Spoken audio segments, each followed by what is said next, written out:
Shalom, shalom, YAHUAH. I hope all is well. I hope all is ready to sing once you see all this amazing proof I have for you. And let me tell you, it's cause for song. I found this YouTuber by the name of John Levy a few days ago. I put a couple of his videos up on my Facebook. Go check them out. I highly encourage you to do so. What he's showing in his videos is amazing, and I can back up some of the stuff he says in those videos.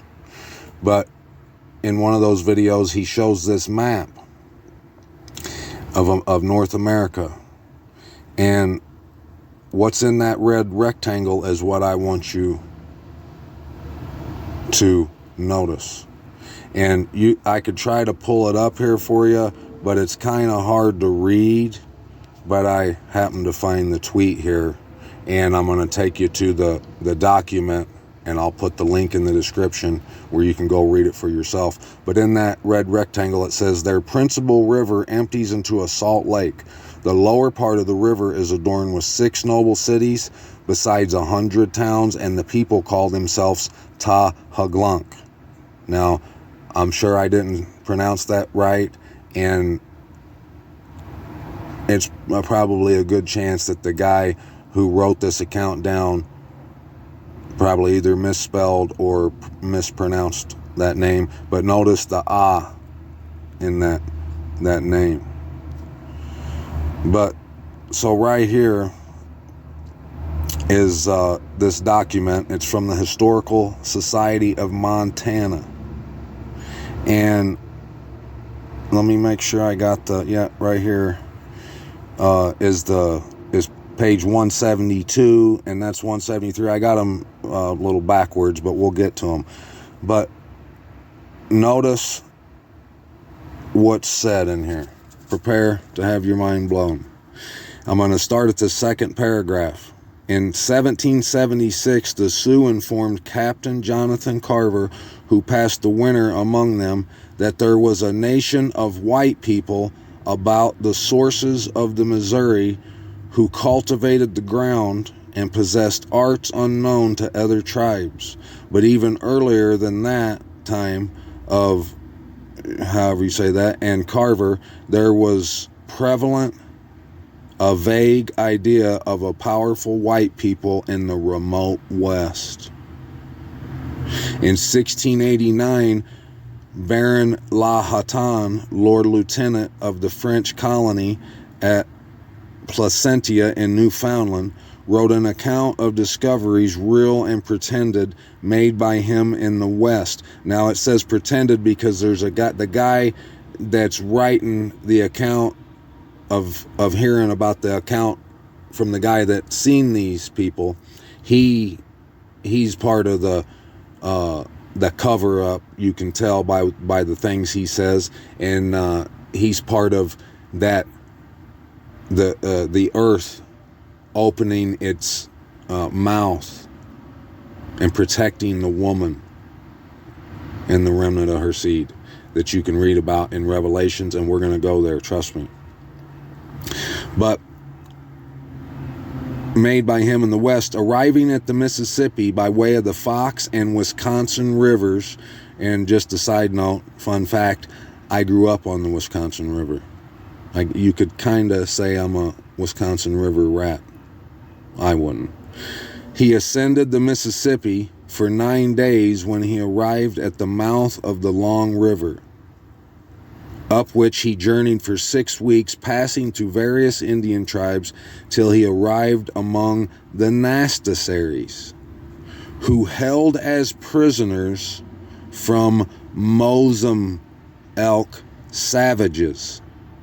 Now, if you look at that name, there's not a lot that you can find about the YAHUAH or the Mozum. I can't even say that name, but you can see the name Moses is in there, and you're going to see that that's who this is talking about the further we read here. who at first look, but check this out, the Necessaries who held as prisoners the Mozaglunk. And you're going to see that the Necessaries are from the Great Lakes area. At first look, whom he at first took for Spaniards. The Mozamaglek savages were clothed. They had a thick, brushy beard, and their hair hung down under their ears. Their complexion was swarthy. I looked up swarthy. If you don't know, that's dark-skinned. So he's saying that that one group was dark-skinned and the other group was white-skinned. Their address was civil and submissive. The mean grave, and the carriage engaging. These prisoners told the Baron that their villages stood upon a river that springs out of a ridge of mountains from which the long river derives its source, and gave him a description of their country. The Baron says the Mozambique nations is numerous and pursuant. The slaves of that country inform me that at a distance of 150 leagues from the place I then was, their principal river empties itself into a salt lake of 300 leagues in circumference, the mouth of which is 10 degrees broad, that the lower part of that river is adorned with 6 noble cities, surrounded with stones, cemented with fat earth, that the houses of these cities have no roofs, but are open above like a platform, as you see them drawn in the map. That the people of that country made stuffs, copper axes, and several other manufacturers, which the Atagami and my other interpreters could not give one to understand, as being altogether unacquainted with such things. That their government was despotic, meaning they had been disposed and lodged in the hands of one great head, to whom the rest paid trembling submission. Sounds like Nebuchadnezzar, does it not? And are as numerous as the leaves of the trees. Oh, no, excuse me. I skipped a line. That the people upon that lake are called Tahaglank, and are as numerous as the leaves of the trees. Now, pay a close attention to what it's saying. They're as numerous as the leaves of the trees. Such is the expression that the savages use, and hyperbole, however you say that. So what he's saying is, those, they call them savages. The Tahaglank likes to say that their people is as numerous as the leaves of the trees. Sound familiar? That the Mozambique people supply the cities or towns of the Tahaglank with great numbers of little colas. Now, I'm not for sure, but I think that word colas is sheeps, which they take in the above-mentioned mountains, and that the Tahaglank make use of these colas for several ends, for they not only eat the flesh, but bring them up to labor and make clothes, boats, etc. of their skins. And they added that it was their misfortune to be taken prisoners by the Necessaries in war, which had lasted for 18 years. Now, if you go and look in the scripture, you'll find that number regarding what they're talking about here. But that they hoped a peace would be speedily concluded, upon which the prisoners would be exchanged, pursuant to the usual customs. I could pump nothing further out of them with relation to their country, commerce, and customs of that remote nation. All they could say was that the great river of that nation runs along westward, and that the salt lake into which it falls is 300 leagues in circumference and 30 in depth, its mouth stretching a great way to the southward. The Baron continues, I would have fain satisfied my curiosity in being an eyewitness of the manners and customs of the Tahaglank, but that being impracticable, I was forced to be instructed at second hand by these Mozambique slaves, who assured me upon the faith of the savages that the Tahaglunk wear their beards 2 fingers length long, that their garments reach down to their knees, that they cover their heads with a sharp-pointed cap, that they always wear a long stick or cane in their hands, which is tipped, I'm gonna go here, not unlike what we use in Europe, that they wear a sort of boot upon their legs which reach up to their knees, that their women never show themselves, which perhaps proceeds from the same principle that prevails in Italy and Spain, and in fine that these people are always at war with the pursuant nations that are seated in the neighborhood of the lake. And I looked into that document, and you'll know when they say the neighborhood of the lake, he's talking about the Great Lakes. But with all that, they never disquiet the strolling nations that fall in their way by reason of their weaknesses. An admirable lesson for some princes in the world, like telling these any future princes that may want to come there that you can come in because they're weak and you can do what you want, rape and pillage.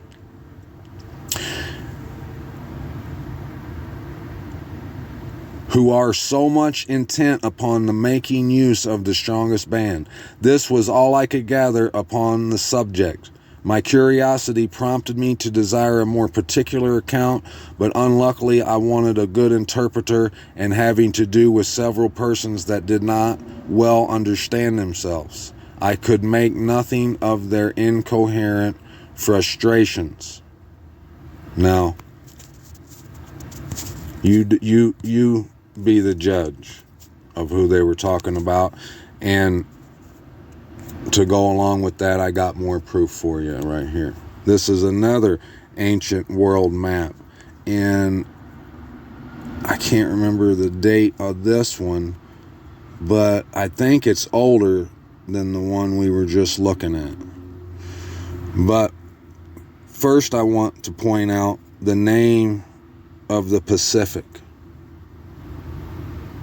And when I saw it, I you have no idea.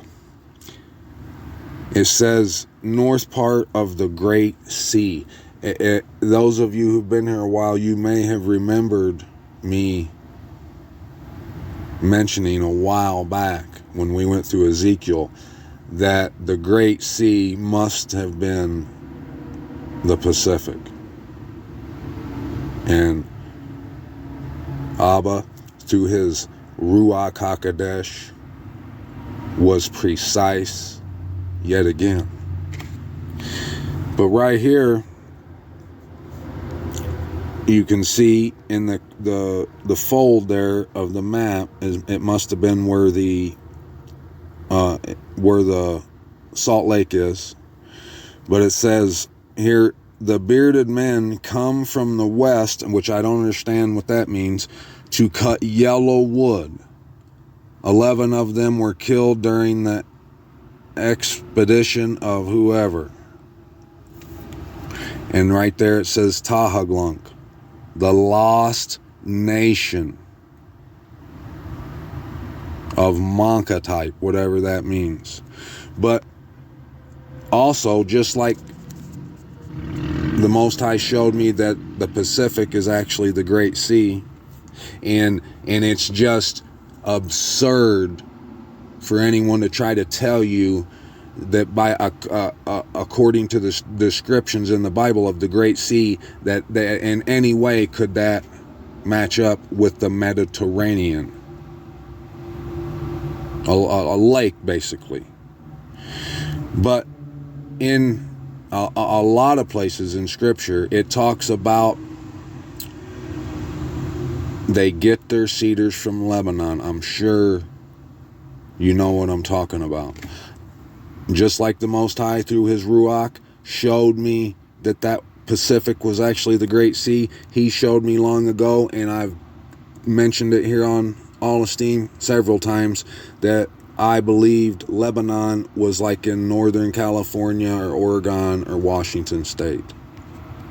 And you can see they come to cut yellow wood, and I actually found it again this morning, was reading it in 1st or 2nd Chronicles, I believe. So, and there's so much, if you just go and look up these maps, there's so much cool stuff in here that it's crazy. But I can show you maps and show you historical documents and all that kind of stuff, but you should know, like I do, that the Word is where it's at. And I hope you're ready to have if you have any doubts of what the Most High is showing us, doubt no more. And I was just going to show you that it does say Great Sea, but I guess it's not going to pull up. Maybe I can get to it later. So I think in Revelations, the last thing I read was chapter 11. Let's read either the whole chapter or at least a little bit of it, and then we're going to go check out Zechariah. Verse 1. And a reed like a measuring rod was given to me, and the messenger stood, saying, Rise and measure the dwelling place of the Most High, and the slaughter place, and those worshiping in it. But cast out the court which is outside the dwelling place, and do not measure it, for it has been given to the nations, and they shall trample the set apart city underfoot for 42 months. And I shall give unto my 2 witnesses, and they shall prophesy 1,260 days, clad in sackcloth. These are the 2 olive trees and the 2 lampstands that are standing before the Most High of the earth. Now, I think I read all this in video 1 or 2, I can't remember, part 1 or part 2 of this. So let's go, because when I remember, and when I read verse 4 right there, what it says in Zechariah about the 2 lampstands, I've made videos about this. This is, when I made those videos, it was the beginning of me mentioning that I felt like Abba wanted me to go to Ezekiel and learn the measurements of the Hakal, which, if I would have never done, we wouldn't be here where we are right now. It's necessary protocol. You have to go through those necessary steps in order to come to the secret hidden manna that he's feeding us with right now. So let's go there. Zechariah, prepare for minds to be blown. And I apologize about the background noise. Chapter 1, verse 1. In the 8th new moon of the 2nd year of Darawash, the word of Yahuwah came to Zechariah, son of Berechiah, son of Iddo the prophet, saying, Yahuwah was very wroth with your fathers, and you shall say to them, Thus said Yahuwah of hosts, Turn back to me, declares Yahuwah of hosts, and I shall turn back to you, declares Yahuwah of hosts. Do not be like your fathers, to whom the former prophets proclaimed, saying, Thus said Yahuwah of hosts, Turn back now from your evil ways and your evil deeds, but they did not obey or give heed to me, declares Yahuwah. Your fathers, where are they? And the prophets, do they live forever? But my words and my laws, which I commanded my servants the prophets, they did not overtake your fathers. Then they turned back and said, As Yahuwah of hosts planned to do to us, according to all our ways and according to our deeds, so he has done with us. Now, before I just want to pause right there. Notice they didn't listen to his words. One thing I wanted to bring to mention to you, and I want to remind you, and it's something that I want to try to remind us as often as possible to live by this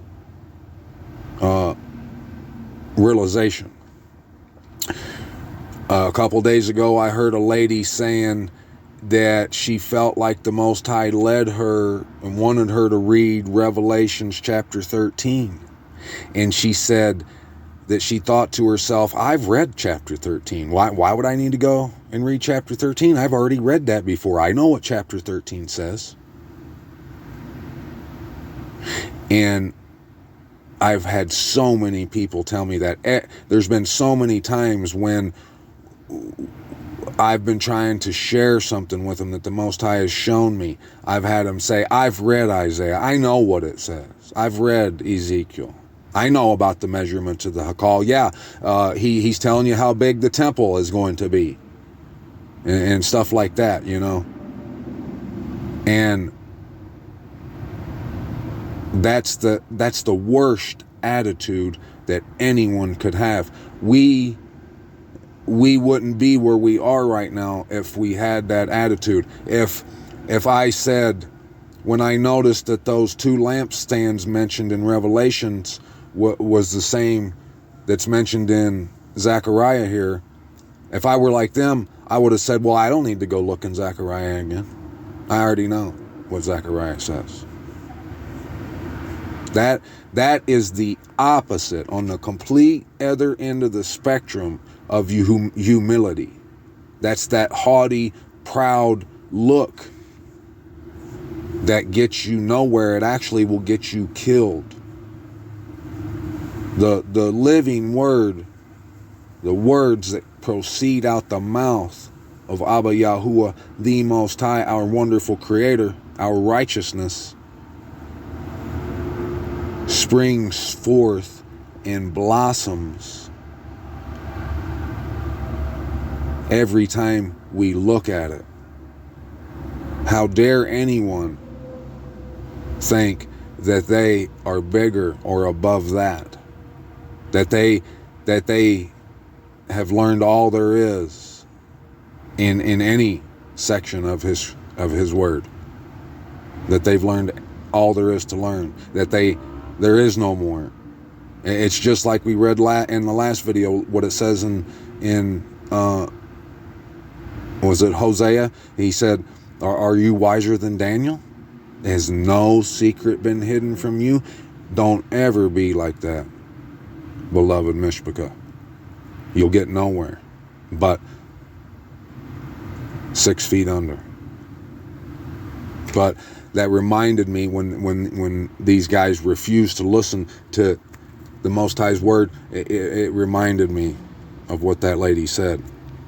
But notice here, verse 7, there's that 24. On the 24th day of the 11th new moon, which is the new moon Shabbat, in the 2nd year of Darawesh, the word of Yahuwah came to Zechariah, son of Berechiah, son of Iddo, the prophet, saying, I looked at night and saw a man riding on a red horse, and he was standing among the myrtle trees in the shade. And behind him were horses, red, sorrel, and white.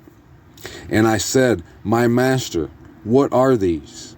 And the messenger who was speaking to me said to me, let me show you what they are. And the man who stood among the myrtle trees answered and said, they are the ones Yahuwah has sent to go throughout the earth. Remember those words that we've learned. Don't forget the lingo. Mamish.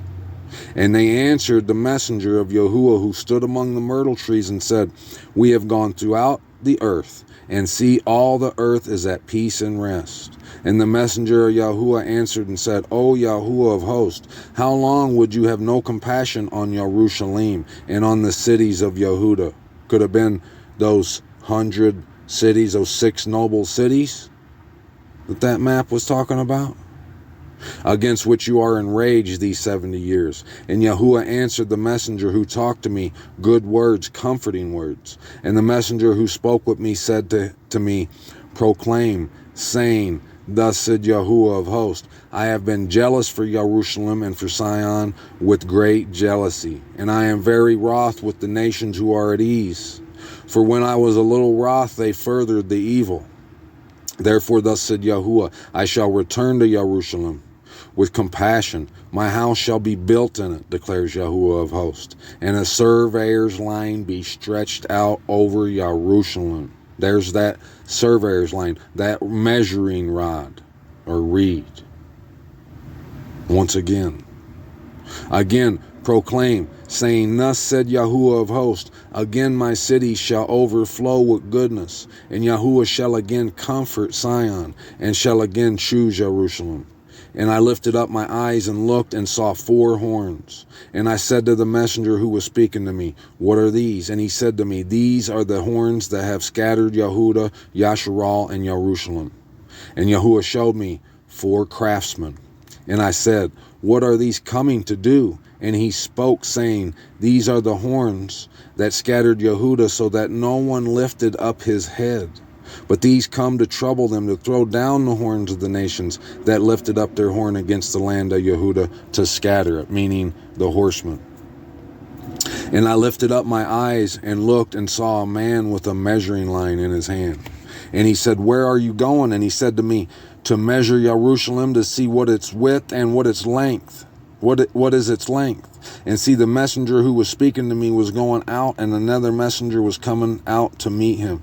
And he said to him, run, speak to this young man, saying, Jerusalem is to remain unwalled because of the many men and livestock in it. For I myself am to her, declares Yahuwah, a wall of fire all around, and for a steam I am in her midst. You see how he always breaks it down and tells you exactly why he says something and why he does something. That man had that measuring line in his hand because he wanted to tell you about that wall that we had to go through Ezekiel to learn about. And flee from the land of the north, declares Yahuwah, for I have scattered you like the 4 winds of the heavens, declares Yahuwah. O Zion, escape, you who dwell with the daughter of Babel. For thus said Yahuwah of hosts, for the sake of esteem he sent me to the nations which plunder you. For he who touches you touches the apple of my eye. For look, I am waving my hand against them, and they shall become spoil for their servants. And you shall know that Yahuwah of hosts has sent me. Here we go, baby. Sing and rejoice, O daughter of Sion. For look, I am coming and shall dwell in your midst, declares Yahuwah. And many nations shall be joined to Yahuwah in that day, and they shall become my people, and I shall dwell in your midst. And you shall know that Yahuwah of hosts has sent me to you. And Yahuwah shall inherit Yehuda, his portion in the set-apart land. And he shall again choose Jerusalem. Hush all flesh before Yahuwah, for he has roused himself out of his set-apart dwelling. And he showed me Joshua, the high priest, standing before the messenger of Yahuwah. Could that be Yahusha? I think. And Satan standing at his right hand to be an adversary to him. And Yahuwah said to Satan, Yahuwah rebuke you, Satan. Yahuwah who has chosen Jerusalem rebuke you. Is this not a brand plucked from the fire? And Joshua was dressed in filthy garments and was standing before the messenger. And he answered and spoke to those who stood before him, saying, remove the filthy garments from him. And to him he said, see, I have removed your guilt from you, and shall put costly robes on you. And I said, let them put a clean turban on his head. Then they put a clean turban on his head, and they put garments on him, and the messenger of Yahuwah stood by. Pause. This is one thing that's huge that we need to understand. Notice how he said he had filthy garments on him. And we know every time we've learned in the scripture when it says fine linen, it means the righteousness. When it talks about the 2 witnesses in Revelations, it says they're clothed, clad in sackcloth. That doesn't mean they were wearing potato sacks, which they could have been. What it means is what all of us need to always understand.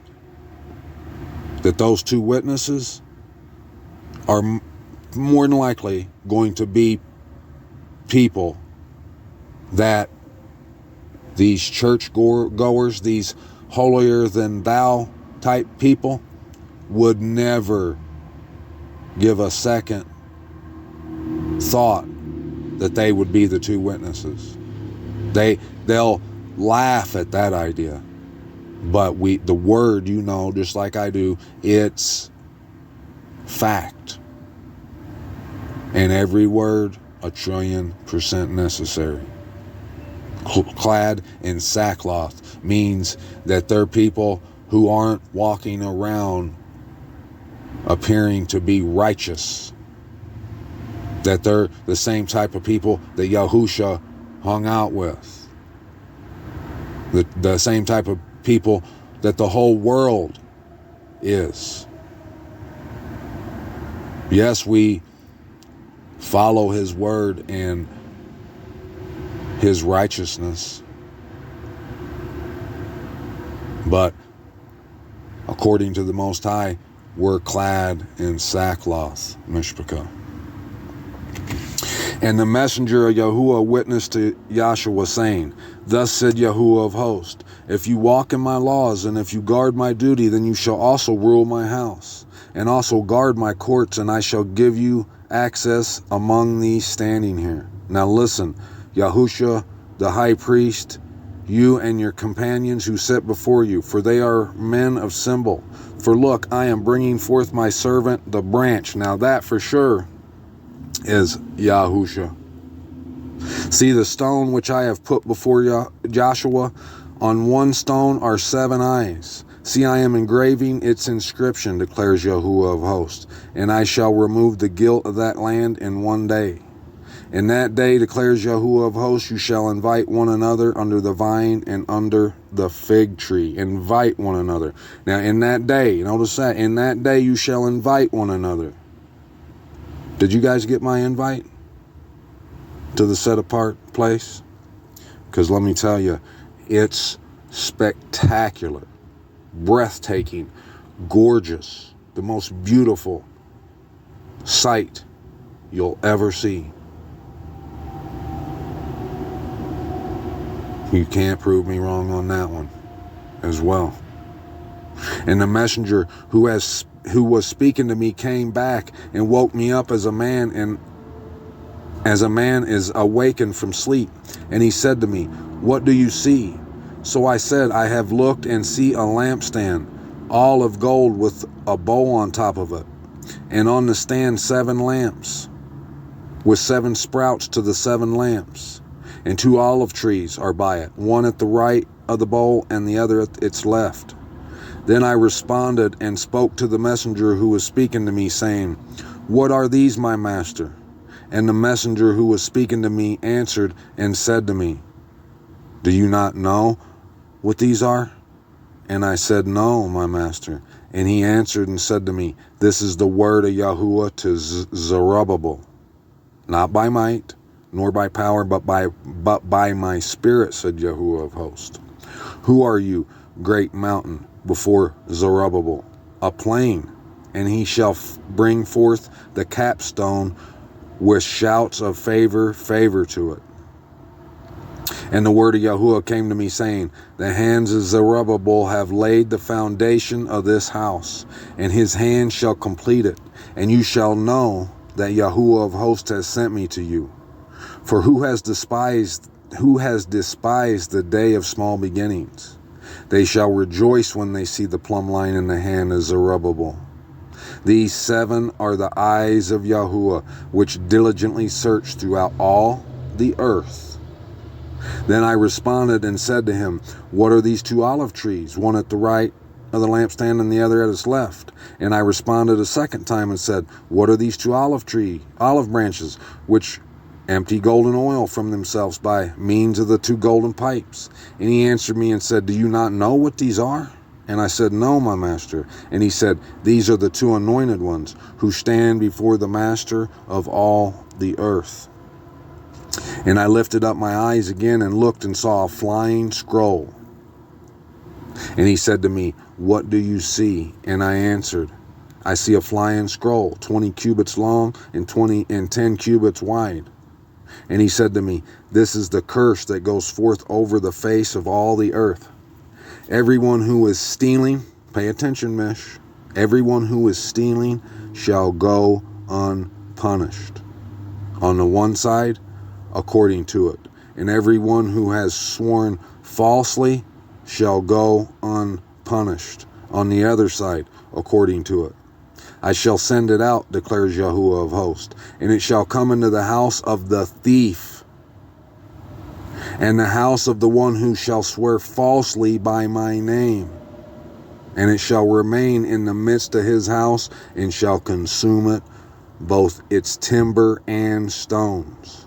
And the messenger who was speaking with me came out and said to me, lift up your eyes now and see what this is that is going forth. And I said, what is it? And he said, it is an ephah measure that is going forth.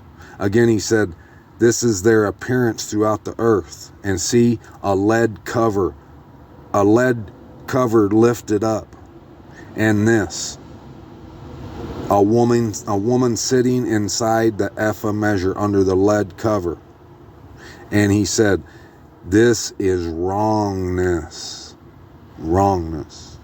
And he threw her down into the ephah measure and threw the lead weight over its mouth. And I lifted up my eyes and looked and saw two women coming with the wind in their wings, and they had wings like the wings of a stork. And they lifted up the ephah measure between earth and the heavens. Then I said to the messenger, who was speaking to me? Where are they taking the ephah measure? And he said to me, to build a house for it in the land of Shinar, and it shall be established and set there, where? On its own base. So did you catch that? Under that lead cover that was lifted up, who is known as the house of the thief and the house of one who shall swear falsely by the Most High's name, known as wrongness. Yes. Hallelujah. Yahuwah. All praise, all honor, all glory, and all esteem to you, Abba Yahuwah, the Most High, our wonderful Creator, our righteousness. How amazing is it that He has brought us to these truths. One thing I will warn you, though, and you should know that I got a little experience in this matter. I'll warn you, don't get your hopes up for too many people to see this when you share it with them. Don't get your hopes up. But you must share this with as many people as you can. You have to sing. That's why it says over and over again, break forth into song. See Jerusalem from afar off. Set your heart on Jerusalem, and come home. But if you think that many people are going to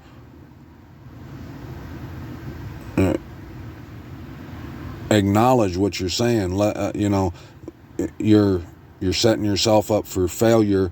Prepare yourself for the majority to laugh, mock, and scoff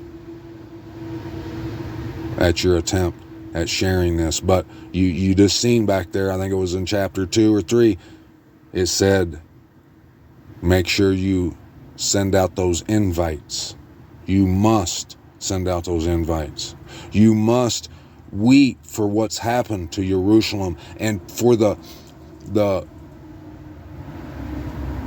horrible atrocity that's happened to all the people of the earth that have been fooled by such a evil house of the thief, that I'm sure plenty of lives have been lost because of it and will be lost because of it.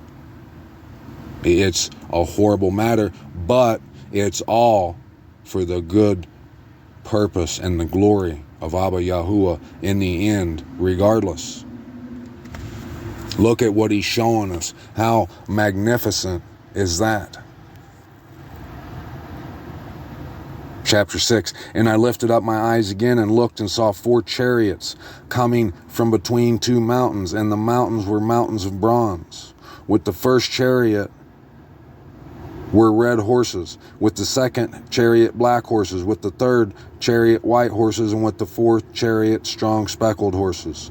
So I responded and said to the messenger who was speaking to me, "What are these, my master?" And the messenger answered and said to me, "These are 4 spirits of the heavens coming forth and from presenting themselves before the master of all the earth. The one with the black horse is going out to the land of the north, the white horse going out after them, and the speckled ones having gone out to the land of the south. And the strong ones went out eager to go, to walk to and fro in the earth. And he said, Go, walk to and fro in the earth. So they walked to and fro in the earth. And he called to me and spoke to me, saying, See, those who go toward the land of the north have given rest to my spirit in the land of the north. And the word of Yahuwah came to me, saying, Receive the gift from the exiles, from Chaldea, Tobiah, Yedaiah, who have come from Babel. Then you shall then you shall go the same day and enter the house of Yoshiah, son of Zephaniah. And you shall take the silver and gold, make a crown, and set it on the head of Joshua the son of... I can't say that. Let's just compare real quick. Look at that and see how it sounds. Yosedek. I can't say it. I'm not going to try. The high priest. And shall speak to him, saying, Thus said Yahuwah of hosts, see the man... Thus said Yahuwah of hosts, saying, See the man whose name is the branch, and from his place he shall branch out, and he shall build the Hakal of Yahuwah. It is he who is going to build the Hakal of Yahuwah. It is he who is going to bear the splendor, and he shall sit and rule on his throne, and shall be a priest on his throne, and the council of peace shall be between them both. While the crown is for a remembrance in the Hakal of Yahuwah, to Helam, to Tobiah, to Yedaiah, and Hen, son of Zephaniah. And those who are far away shall come and build the Hakal of Yahuwah, and you shall know that Yahuwah of hosts has sent me to you. And this shall be if you diligently obey the voice of Yahuwah, your mighty Most High. And in the 4th year, sovereign Darius, it came to be that the word of Yahuwah came to Zechariah on the 4th of the 9th new moon, Kislev. Now Beth El had sent Shar-Etzer with Rajim Melech and his men to pray before Yahuwah, speaking to the priests who belonged to the house of Yahuwah of hosts, and to the prophets, saying, Should I weep in the 5th new moon and fast as I have done for so many years? Then the word of Yahuwah of hosts came to me, saying, Speak to all the people of the land and to the priests, saying, When you fasted and lamented in the 5th and 7th months, in the 7th month, all these 70 years, did you really, truly fast for me? And when you ate and when you drank, was it not for those eating and for those drinking? Are these not the words which Yahuwah proclaimed to the former prophets, when Jerusalem and the cities around it were inhabited and in safety, and the south and the low country were inhabited?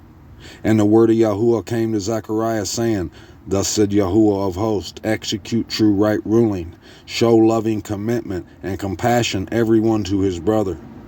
Do not oppress the widow or the fatherless, the stranger or the poor, and do not plot evil in your hearts against one another. But they refused to listen, and they shrugged their shoulders and stopped their ears from hearing. They probably said, We've heard that before. I've read that.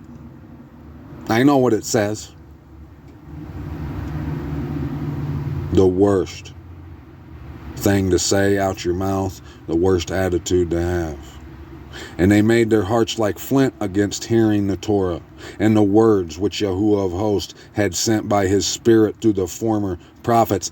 That's that unforgivable sin. These people, they'll tell you about the unpardonable sin all the time, but they don't realize that they commit that very transgression continuously.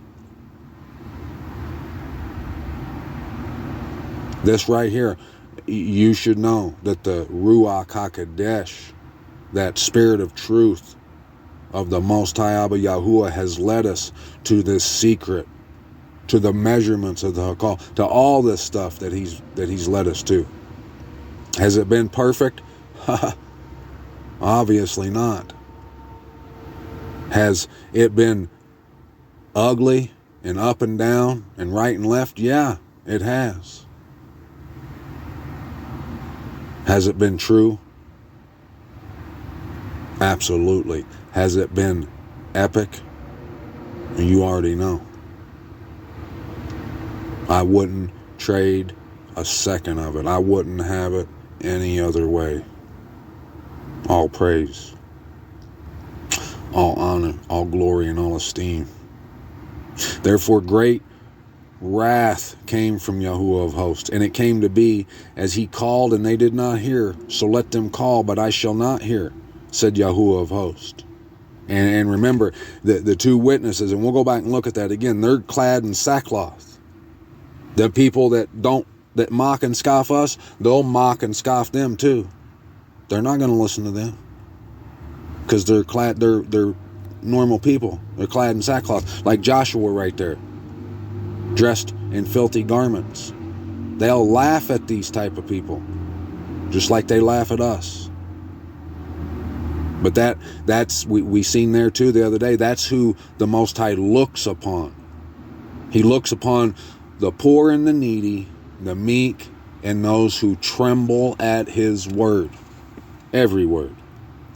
And I scattered them with a storm, wind among all the nations which they had not known, and the land was laid waste behind them, no one passing through or returning, for they made the pleasant land a waste. Chapter 8. And the word of Yahuwah of hosts came, saying, Thus said Yahuwah of hosts, I shall be jealous for Zion with great jealousy, with great wrath I shall be jealous for her. Thus said Yahuwah, I shall return to Zion, and I shall dwell in the midst of Jerusalem, and Jerusalem shall be called City of the Truth. He don't have to be any clearer to me what he means by that. And the mountain of Yahuwah of hosts, the set apart mountain. Thus said Yahuwah of hosts, again old men and old women shall dwell in the streets of Jerusalem, each one with his staff in his hand because of great age. That staff, each one with a staff in his hand, kind of like that description, that document from the Historical Society of Montana was talking about. Yeah, like that. And the street of the city shall be filled with boys and girls playing in its streets. Thus said Yahuwah of hosts, if it is marvelous in the eyes of the remnant of this people in these days, should it also be marvelous in my eyes, declares Yahuwah of hosts. It's marvelous, spectacular. Thus said Yahuwah of hosts, see, I am saving my people from the land of the sunrise and from the land of the sunset, and I shall bring them back, and they shall dwell in the midst of Jerusalem, and they shall be my people, and I shall be their mighty Most High in truth and in righteousness. Thus said Yahuwah of hosts, let your hands be strong, you who are listening in these days to these words. Mishpachah, be strong. From the mouth of the prophets of the day of the foundation, the foundation was laid for the house of Yahuwah of hosts, the Hakal that was to be rebuilt. For before these days there was not a wage for a man, nor a hire for beast, and there was no peace for him who went out or came in, because of his enemies. And I set all men one against another. But now I am not as in the former days to the remnant of this people, declares Yahuwah of hosts. Because of the sowing of peace, the vine does give its fruit. The ground does give her increase, the ground. And the heavens do give their due. And I shall cause the remnant of this people to inherit all these. And it shall be, as you were a curse among the nations, O house of Yehuda, the house of Yasharal, so I shall save you, and you shall be a blessing. Do not fear, let your hands be strong. For thus said Yahuwah of hosts, as I purposed to do evil to you when your fathers provoked me, declares Yahuwah of hosts, and I did not relent. So again, in these days I have purposed to do good to Jerusalem and to the house of Yehuda. Do not fear. These are the words you should do. You should do. Speak the truth to one another. Here I am, Abba. Judge with truth and right ruling for peace in your gates, And do not plot evil in your heart against one another. Do not love a false oath. Now, I've said so many times, again and again, and I'll say it again and again, the Most High, He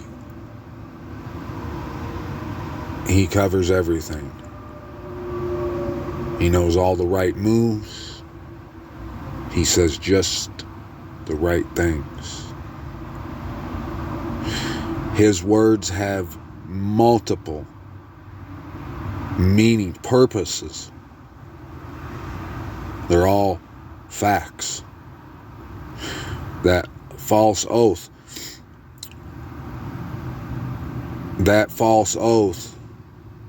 is the same oath that those thieves over there proclaim about that land. Those Rothschilds and Rockefellers, those people who are intent on destroying the 144. That's why you see all this 42, all this stuff you see. It has everything to do with everything.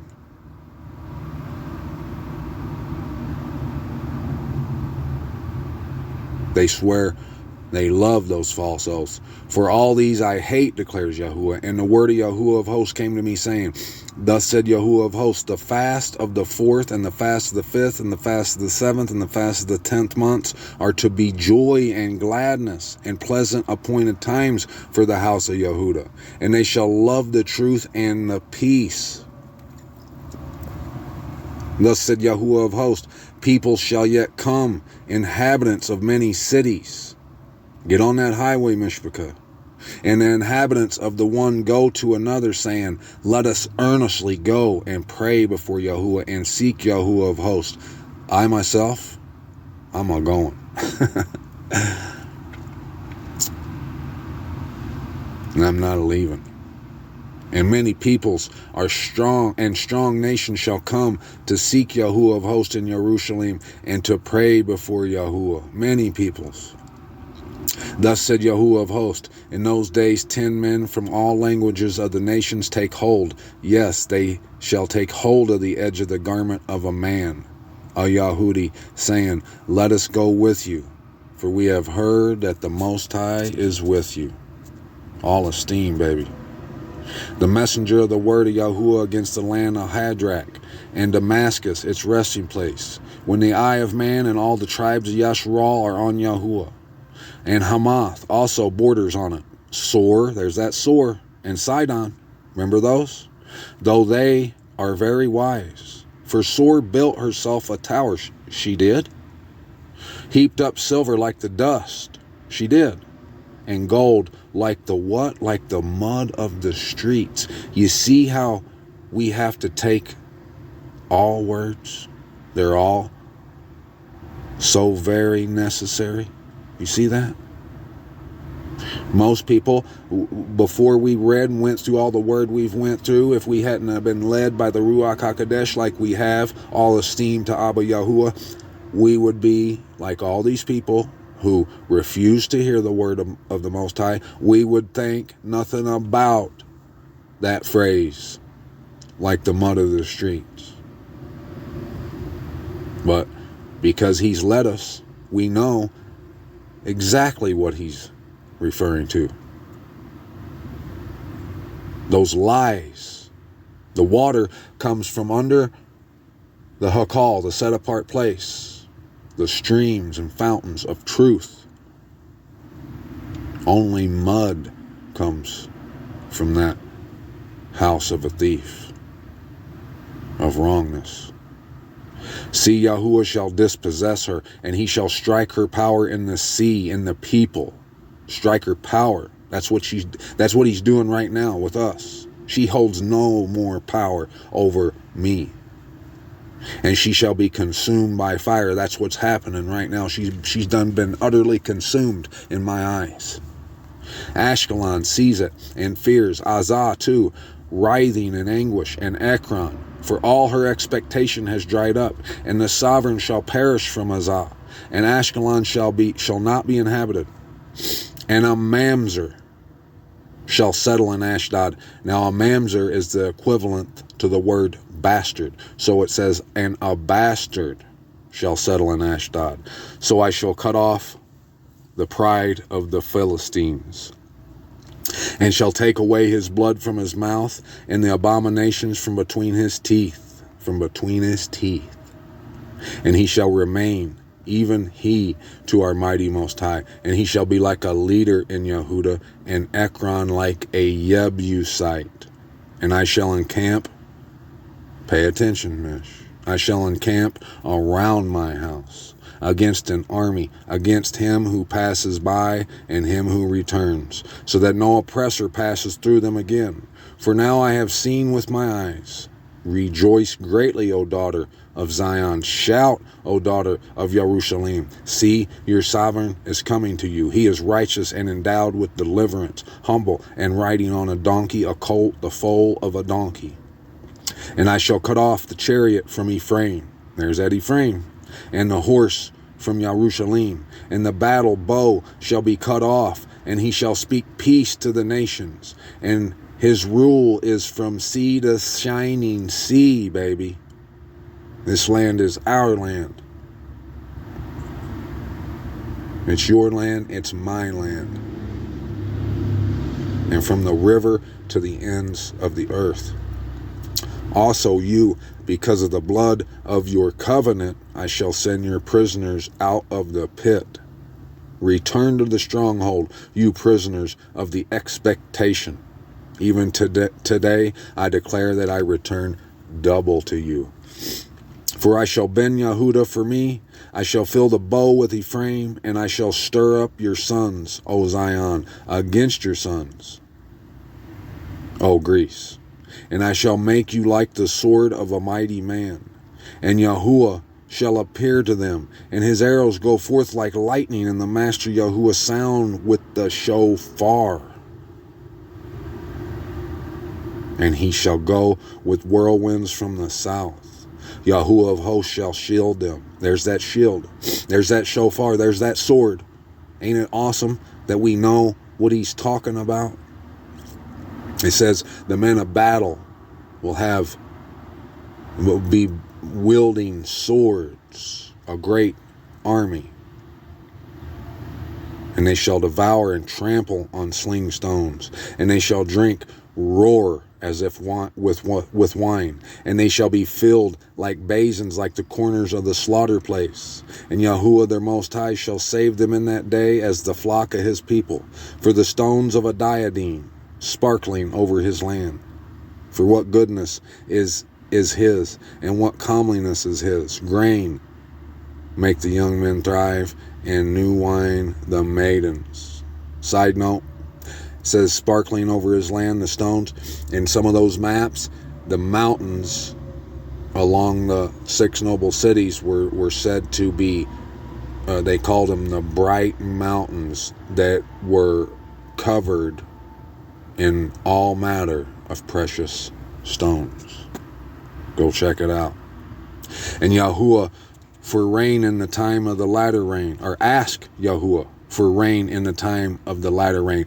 Now, ain't it awesome that we know what he's talking about? Ask him for that truth. If you should already know, my beloved Mishpachah, but if you're just tuning in and you don't really know what we're talking about, go back through, watch the videos, read Ezekiel, Isaiah, Jeremiah, all of it,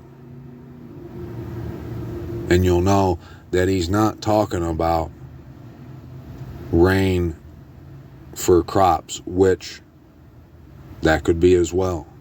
But what most importantly, he's talking about that truth. Ask for truth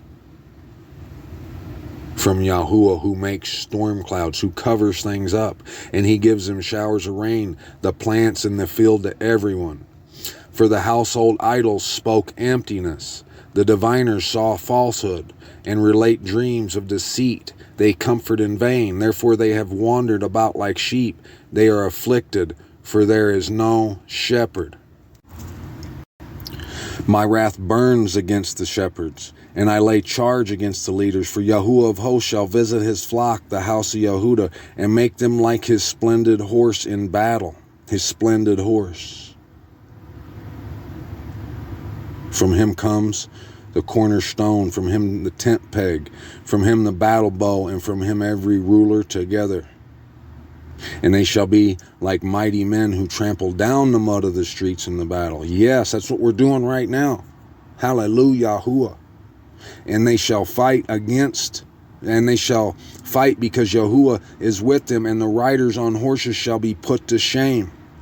Now, I want you to know, if that's what we're doing, we're on horses with sword in hand and shield and helmet and buckler. We're trampling down the mud of the streets. When he's talking about the other side, those that we're going to trample down, those riders on those horses, Mishpachah, if you don't know, those are all those teachers you hear, quote unquote, all over the internet, at churches and synagogues, all over the place, assemblies, congregations. They write books. They make prayer groups, prayer warriors. But the one thing that most of those have in common, they have that wall that they themselves have erected between the Most High. You've seen it in his word just like I have. That have the sons of the Kasdim, the sons of Babylon, of Sor and Sidon, inscribed on the side of it. That is who they promote, whether they know it or not. Don't eat the bread of mourners and of wrongness, Mishpachah. Even if it sounds good, it will tickle most ears. If you're here where we are right now at this moment, having been led by Abba Yahuwah and his Ruach HaKodesh, those words should do no tickling for you. Those pastors and preachers, they're put to shame. And I shall make the house of Yehudah mighty and save the house of Joseph. And I shall bring them back because I have compassion on them, and they shall be as though I have not pushed them aside. For I am Yahuwah, their mighty Most High, and I answer them. And Ephraim shall be as the mighty man, and their heart shall rejoice as if with wine, and their children shall see and rejoice, their heart exulting in Yahuwah. I shall whistle for them and gather them, for I shall ransom them, and they shall increase as they once increased. Though I sow them among peoples, they shall remember me in places far away, and they shall live together with their children, and they shall return. And I shall bring them back from the land of Mitzrayim, and gather them from Ashur, and bring them into the land of Gilad and Lebanon, until no more room is found for them. And he shall pass through the sea of distress, those people we were just talking about, and strike the waves of the sea, and all the depths of the river shall dry up, and the pride of Ashur shall be brought down, and the scepter of Mitzrayim be taken away. And I shall make them mighty in YAHUAH, so that they walk up and down in his name, declares YAHUAH. Open your doors, O Lebanon, and let fire devour your cedars. How, O Cypress, for the cedar has fallen, because the mighty are ravaged. How, O oaks of Bashan, for the dense forest, the darkness has come down. Listen, the howling of shepherds, for their splendor is ravaged. Listen, the roaring of lions, for the pride of Yarden is ravaged. Ravaged at the roar of those lions. Thus said YAHUAH, my mighty Most High, feed the flock for slaughter, whose owners kill them and feel no guilt, and their sellers say, blessed be YAHUAH, for I have become rich, and their own shepherds do not spare them. For I shall no longer spare the inhabitants of the land, declares YAHUAH, but see, I am delivering up mankind, each one into his neighbor's hand, and into the hand of his sovereign. And they shall crush the earth, but I do not deliver them from their hand. So I shepherded the flock, meant for slaughter, the truly poor of the flock, and I took for myself 2 staffs, the one I call pleasantness, and the other I call unity. And I shepherded the flock. Then I sent off the 3 shepherds in 1 month, for my being despised them, and their being also loathed me. So I said, I am not shepherding you. Let the dying die, and the straying stray, and let those who are left eat each other's flesh. And I took my staff, pleasantness, and cut it into 2, to break the covenant which I had made with all the peoples. Pay attention, Mishpachah. He's going to break that covenant that he made with all the peoples. So it was broken on that day, and the poor of the flock who were watching me knew that it was the word of YAHUAH. Yes, we did. And I said to them, if it is good in your eyes, give me my wages, and if not, refrain. So they weighed out for my wages 30 pieces of silver, and YAHUAH said to me, throw it to the potter, the splendid price at which I was valued by them. And I took the 30 pieces of silver and threw them into the house of YAHUAH for the potter. Then I cut in 2 my other staff, unity, to break the brotherhood between Yehudah and Yasharal. And YAHUAH said to me, take again the implements of a foolish shepherd. For look, I am raising up a shepherd in the land who does not visit those straying, nor seek the young, nor heal those that are broken, nor feed those that stand still. That stand still, Mishpachah. You ain't going to be fed if you stand still. But he does eat the flesh of the fat and tear off the hoofs. Woe to the worthless shepherd forsaking the flock. Let a sword be upon his arm and upon his right eye. His arm shall wither, and his right eye shall be dimmed. Wither and dimmed. The message of the word of YAHUAH against Yasharal. YAHUAH stretching out the heavens and laying the foundation of the earth and forming the spirit of man within him declares, see, I am making Yerushalayim a cup of reeling to all the people all around. And also against Yehudah it is in the siege against Yerushalayim. And in that day it shall be that I make Yerushalayim a very heavy stone for all peoples. Back to what I was saying earlier. That warning I gave to you. Don't expect many people to not mock and scoff you. They're not going to listen to this. You have to follow the necessary steps in order to be brought here to this magnificent truth, this hidden manna. You ain't going to see it unless you go and follow the correct course. He's making it a very heavy stone for all peoples. All lifting it are severely injured, and all the nations of the earth shall be gathered against it.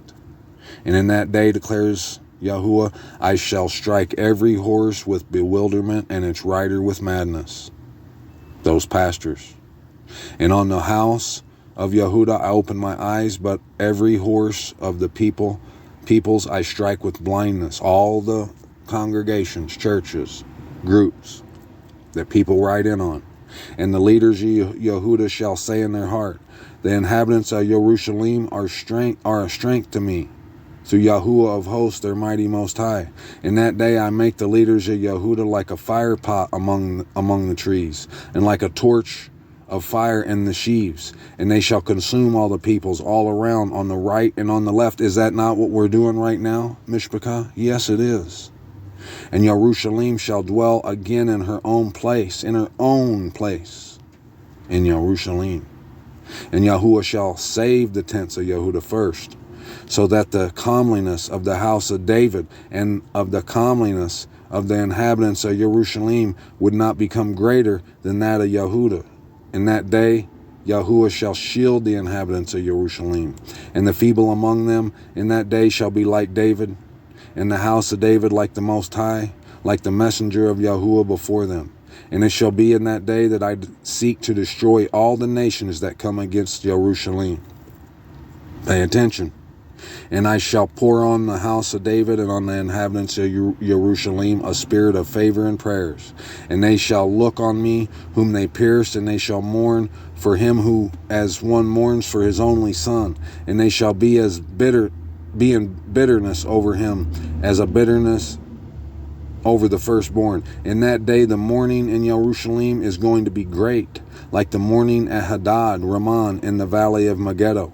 And the land shall mourn, and every clan by itself. The clan of the house of David by itself, and their women by themselves. The clan of the house of Nathan by itself, and their women.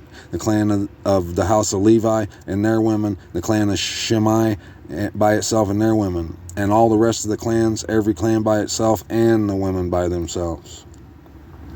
In that day a fountain shall be opened for the house of David and for the inhabitants of Jerusalem, for sin and for uncleanness.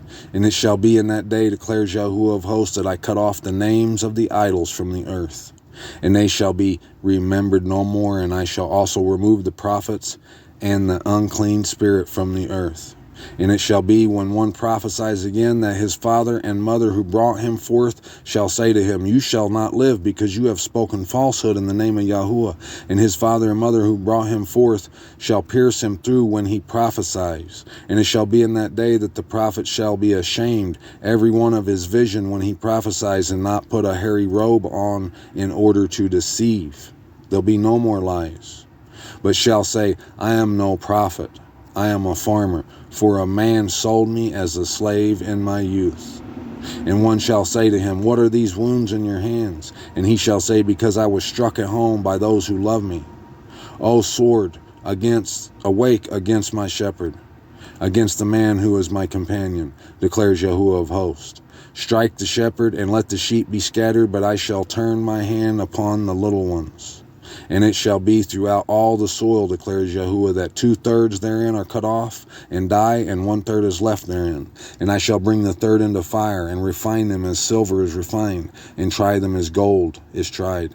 They shall call on my name, and I shall answer them. I shall say, This is my people, while they say, Yahuwah is my mighty Most High. See, a day shall come for Yahuwah, and your spoil shall be divided in your midst. And I shall gather all the nations to get to battle against Jerusalem. Pay attention. This is key. This is all the reason, all the motivation you should need to get on that highway, to leap like a deer, and sing all the way. Just like Psalm 69. And the city shall be taken, the houses plundered, and the women ravaged. Half of the city shall go into exile, but the remnant of the people shall not be cut off from the city. Remember, I told you several times that that Jerusalem's the only place of refuge. But don't forget that when you get here, there will be a battle someday, and it'll be scary. You'll see frights all around, but just know that you're the remnant. You're here, you'll be left, you won't be cut off. It has to take place. He's going to draw them in, that way he can wipe them all out in one swoop. You any one direction, you won't have a problem within miles and miles. And Yahuwah shall go forth, and he shall fight against those nations as he fights in the day of battle. And in that day his feet shall stand upon the Mount of Olives, which faces Jerusalem on the east. And the Mount of Olives shall be split in two from east to west, a very great valley, and half of the mountain shall move toward the north, and half towards the south. And you shall flee to the valley of my mountain, for the valley of the mountains reaches to Atzal. And you shall flee as you fled from the earthquake in the days of Uzziah, sovereign of Yehuda. And Yahuwah my Most High shall come, all the set apart ones with you. And in that day it shall be, there is no light, it is dark. That's what it is right now. And it shall be one day which is known to Yahuwah, neither day nor night, but at evening time there shall be light. In that day it shall be, and that's when he says that right there in verse 7, it won't be at day or night, but at evening time there shall be light. The light that he mentioned, he's talking about right there, you're getting it right now.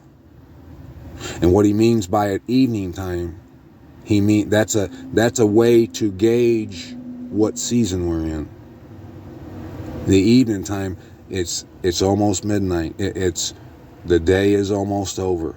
When you see the light that you're seeing right now, know that time is short. Get your butt in the car and on the highway. And in that day it shall be that the living waters flow from Jerusalem, half of them toward the eastern sea and half of them toward the western sea, in summer as well as in winter. Here it goes. Here I am, Abba. And Yahuwah shall be sovereign over all the earth. In that day there shall be one Yahuwah, and his name one. All the land shall be changed into a desert plain from Gabah, Rimmon, south of Jerusalem, and shall be raised up and inhabited in her place from Benjamin's gate to the place of the first gate, and the corner gate from the tower of Hanal to the wine presses of the sovereign. I've been seeing all them gates, Mishpachah. And they shall dwell in her, and there shall be no more utter destruction, but Jerusalem shall be safely inhabited. And this is the plague with which Yahuwah plagues all the people who fought against Jerusalem. This is what you need to understand. This should be all the more motivation anyone should need. This is what he's going to do. That their flesh shall decay while they stand on their feet, and their eyes decay in their sockets, and their tongues decay in their mouths. If you know anything at all, you should know what he's talking about. No more is he talking about fighting with the word and all that. This is literal. That's a big, you know what, or lots of those are going to go off. If you go back and read in Isaiah, Hosea, all over the place, when he says come out of Babel, there's plenty of times where he says land in that sentence. When he says come out of her before you partake in her plagues, there's plenty of examples in his word where he says her land will be utterly laid waste. That's why he don't lie when he says the only refuge, the only rescue you're going to find is in Zion. You don't want to be there when those things drop. And it shall be in that day that a great confusion from Yahuwah is among them, and every one of them shall seize the hand of his neighbor, and his hand rise up against his neighbor's hand. And Yehudah shall fight at Jerusalem as well, and the wealth of all the nations round about shall be gathered together, gold and silver and garments in great quantities. So also is the plague on the horse and the mule, on the camel and the donkey, and all the cattle that are in those camps, as this plague. That just reminds me of an EMP, because he's talking about vehicles. And it shall be that all who are left from all the nations which came up against Jerusalem shall go up from year to year to bow themselves to the sovereign Yahuwah of hosts, and to celebrate the festival of Sukkot. And it shall be that if any one of the clans of the earth does not come to Jerusalem to bow himself to the sovereign Yahuwah of hosts, on them there is to be no rain. And if the clan of Mitzrayim does not come up and enter in, then there is no rain on them. The plague is on them is the plague with which Yahuwah plagues the nations who do not come up to celebrate the festival of Sukkot. This is the punishment of Mitzrayim, and the punishment of all the nations that do not come up to celebrate the festival of Sukkot. In that day, set apart to Yahuwah shall be engraved on the bells of the horses, on the congregations. And the pots in the house of Yahuwah shall be like the bowls before the slaughter place. What goes in the bowls of the slaughter places? Offerings. It's not literal. It's everything you speak, everything you do, all the praise and the glory, honor, and esteem, face down, is going to be for Yahuwah only. There'll be no more sons of the Kasdim, no more Zeus, no more Santa Claus, no more Ishtar, none of that stuff. It will all be emptied out of the earth.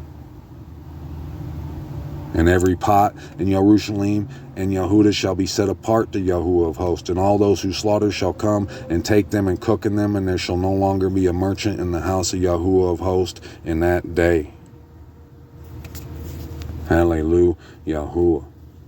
Now let's go back and just look real quick at Revelations.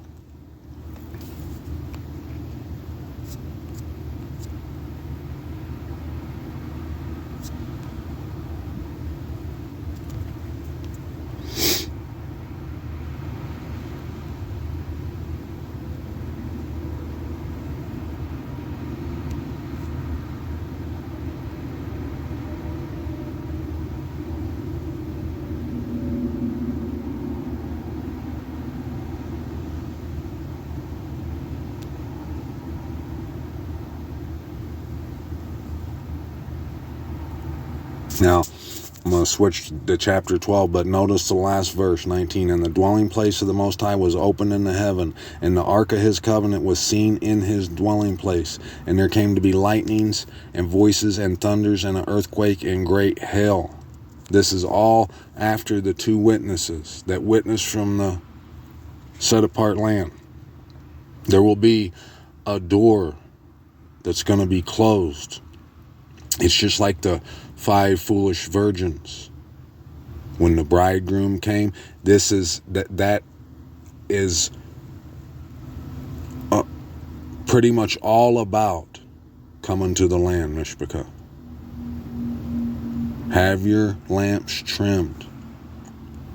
And a great sign was seen in the heaven, a woman clad with the sun and with the moon under her feet, and under her head a crown of 12 stars. And being pregnant, she cried out in labor and in pain to give birth. And another sign was seen in the heaven, and see a great fiery red dragon having 7 heads and 10 horns and 7 crowns on his heads. And his tail draws a third of the stars of the heaven and throws them to the earth. And this dragon stood before the woman who was about to give birth to deliver her child as soon as it was born. Now, if you go watch that guy John Levy I was telling you about that I just discovered, he's got plenty of proof, like I was saying, that, and footage and pictures. He's from Utah. He's been out. He shows you videos where he's out in the high desert just looking around, and there's ancient walls that are half buried, big massive ones. There's so many structures. When I came by through the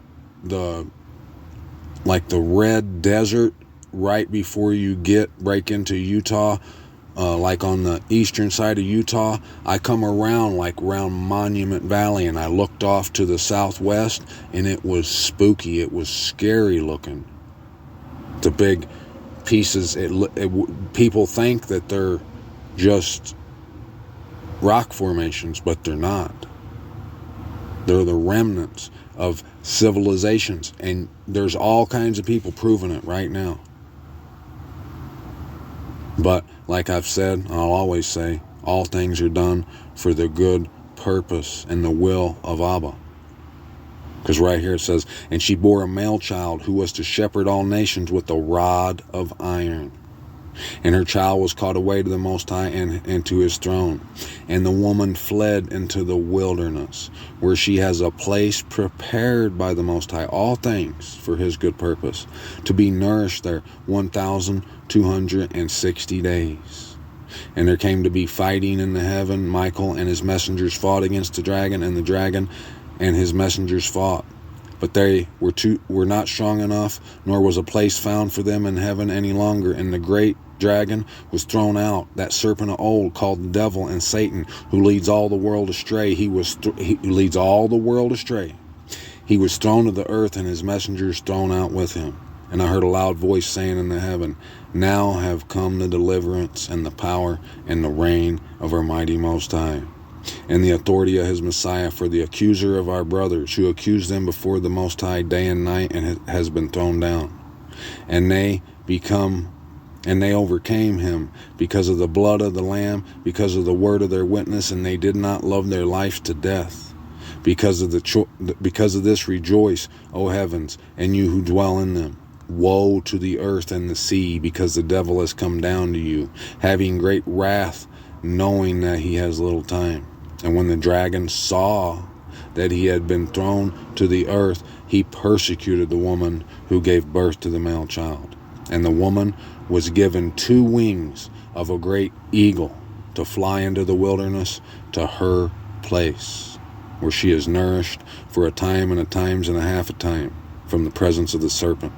And out of his mouth the serpent spewed water like a river after the woman, to cause her to be swept away by the river. And the earth helped the woman, and the earth opened its mouth and swallowed up the river which the dragon had spewed out of his mouth. Now, in his videos, he talks about this thing, and I went and looked into it myself. This thing that America made after or during the Depression, the Great Depression, and it's called one part of it's called the Great New Deal, and it was a deal to spend money on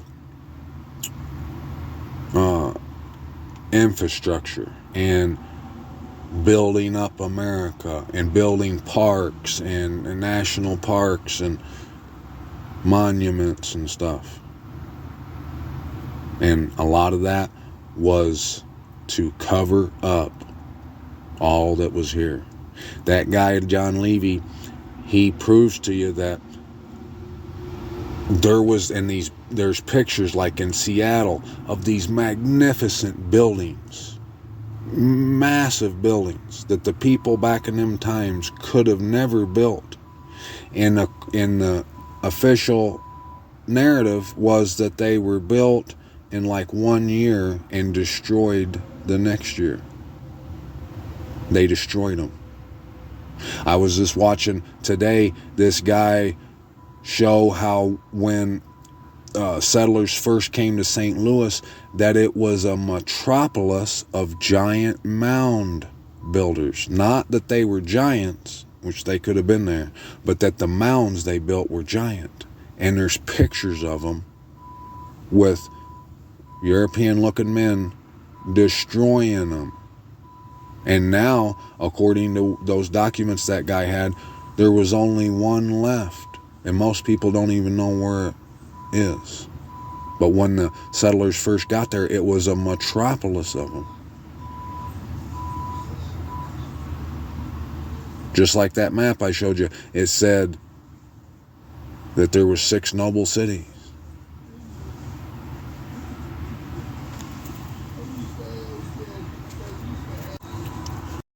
You see right here that the earth opened its mouth and swallowed up the river which the dragon had spewed out of his mouth.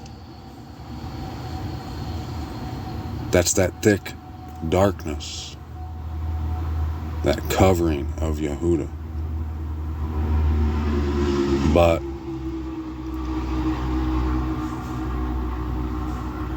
out of thick darkness, out of gloom, your eyes shall see it. Out of your blindness that you once had.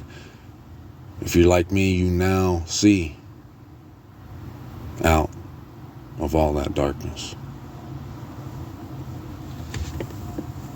Till next time, Mishpaka. Peace out. D's out.